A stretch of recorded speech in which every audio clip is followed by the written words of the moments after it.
Welcome friends. আজকের ভিডিওতে দেখাবো পিএম কিষাণ কিভাবে পিএম কিষাণের রেজিস্ট্রেশন নম্বরটা কিভাবে আমরা পাবো। তো চলো গুগল ক্রোম খুললাম, সেখানে পিএম কিষাণ লিখলাম,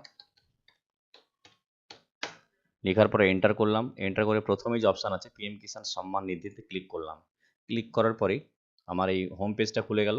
হোম পেজটা খুললেই নো ইওর স্ট্যাটাস ক্লিক করলাম। ক্লিক করার পরে এখানে বাঁদিকে লেখা আছে know your status, enter registration number.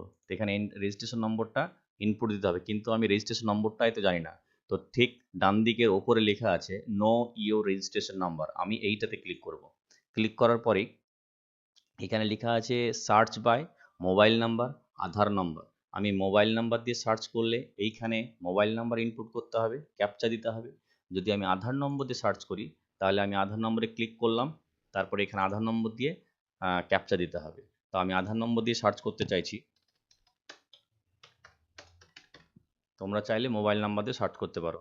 Search করার পরেই এই আধার নম্বর দেওয়ার পরেই এখানে ক্যাপচাটা দিলাম।